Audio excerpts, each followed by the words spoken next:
Hey guys, Obi-Wan Coinobi here again. It's been a long day. Been up since 4 AM at work and just finished. But yeah, excited. I was on Twitter and I just saw that Golem have posted a picture of a green button. And I'm thinking, what is that? You know, I even wrote in there, like, what is that? Are they going to actually come through with this brass mainnet release, you know, anytime soon? I'm so excited about it because, you know, I've been investing and holding their tokens for pretty much over a year now. I'm not excited because of the monetary gain. I'm more excited because I want to see if it works, if they can actually pull it off. I mean, I know they've got a lot of alphas, but because my computer is pretty old, I haven't really tried to muck around with it. But yeah, I'm excited. I can't wait to see if they actually come out of it and what's going to happen in the future. What else has happened? Yeah, last week I was talking to my missus. Last week I was mucking around with Quantstamp, and I was thinking, yeah, you know, I saw this thing called proof of weak hands. You know, some new thing. I'm not involved in it, but I wanted to see if the smart contract was actually legit. So I wanted to use Quantstamp to look at the smart contract to see whatever. So yeah, I loaded it up and, you know, tried to use it, and then it turns out that you need like maybe 200,000 tokens. Then you can actually apply for an audit of a smart contract. So that's pretty much put me out of the game because I'm not going to buy 20 grand worth of Quantstamp just to audit smart contracts. I guess that's for companies who actually do write the smart contracts themselves. So that was a bit of a dead end for me. It's kind of upsetting. But yeah, back to Golem. That was one of the first, I think, ICOs that came out on the Ethereum network. It's an ERC20 token, 1 billion in circulation. I don't know. I think his high was like $1.43. And that was based off of just pumping. I don't think there was any news or anything like that. But I really like what they're doing. They've also seemed to have built up an association with a company called Horde, I think it is, who are like a decentralized gaming platform. I haven't really read much into it, but I might do some research. I did kind of make a comment like when they announced that they were in association with this company that maybe you guys are going to work together, and it was sort of I got a little heart from the Golem network, which was great for me.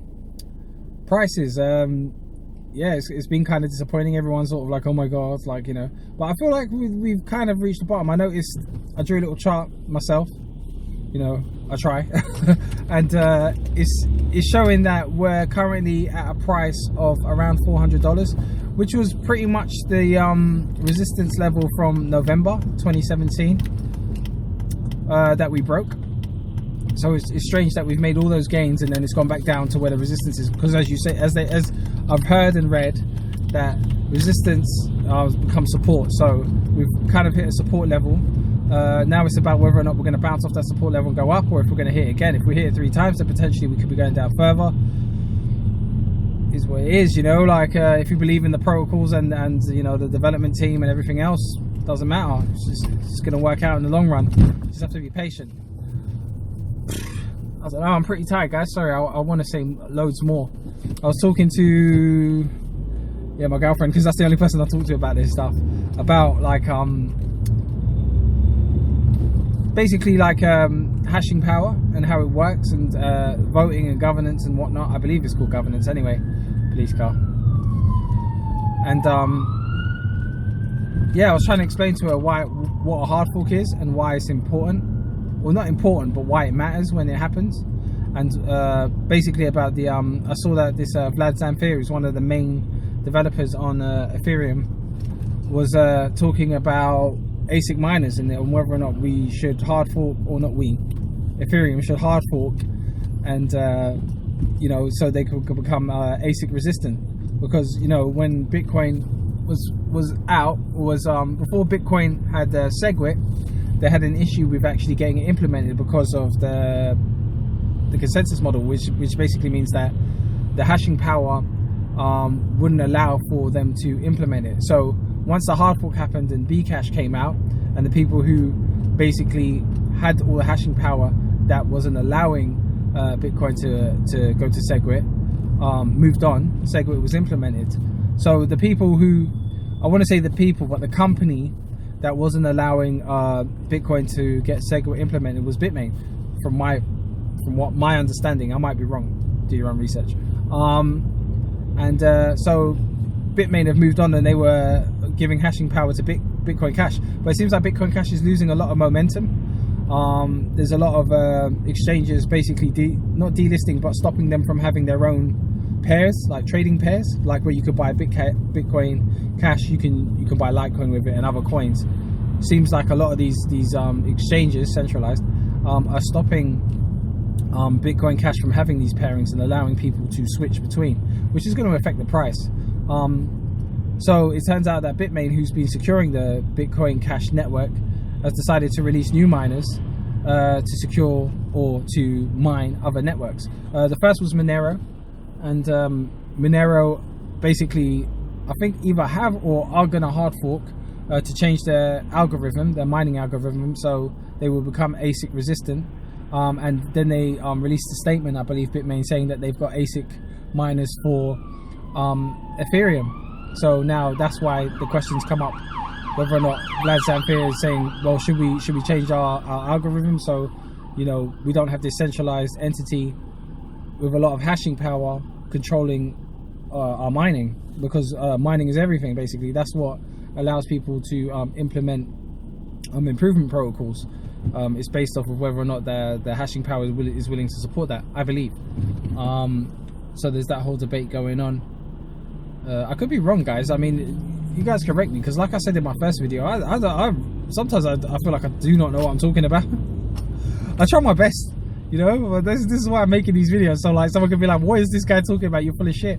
And you know, basically, dude, like, you need to say whatever, and this is the reason why. But I know hashing power has a lot to do with it, and Bitmain were or maybe are still a big player in the game, because they're the ones who released these ASIC miners. And the whole reason why Bitcoin had so much problems getting through the improvement protocol for SegWit was because Bitmain didn't want it to happen, because they had in the background ASIC miners that were boosted, so they were getting more Bitcoin from mining. Simple as. So they were selling miners to people, ASIC miners to regular Joe, yeah, who was setting up all these, you know, who's got a shed in his back garden and he's mining and thinking, yeah. But then you've got this private entity with their own ASIC miners that had this proof of work algorithm that was better. But apparently it wasn't that much better. It was just a little bit, you know, like a couple percent. But a couple percent matter in this game, you know, especially when it comes to money, it matters. I feel like, comments on the market, I feel like we could potentially go down more, but it'll be brief. I think there will be a recovery. I think everyone just needs to be patient, and if you believe in what you're investing in, by all means, you know, hold on.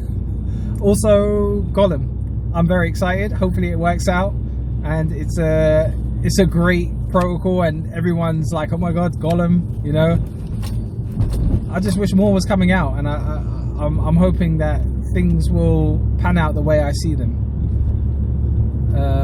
I got paid a couple of days ago, so I'm going to be picking up a few more things. I'm not sure what yet. I was looking at EOS, but you know, I've been put off by it, to be honest, because of the report that, not report, but like, you know, what Vitalik Buterin was. I read something that he released saying that basically, this decentralized proof of stake or delegated proof of stake can be corrupted. Yeah, by people who have a lot of money. It's that simple, because you've got to have node validators, and node validators are voted in by people who have tokens, and whoever gives the cheaper rate for validating a block would be put in place to validate it, something like that. Sorry, guys, I'm really tired, but there is a paper out by Vitalik Buterin. I'll try and put a link to it in the description, as I will about Golem. This is not financial advice, you know. Hopefully you guys do what you need to do to learn and grow and gain some knowledge. And I've driven past where I'm supposed to go, so I have to go back. Anyway, I'm Obi1CoinObi. Thanks for watching, I appreciate it.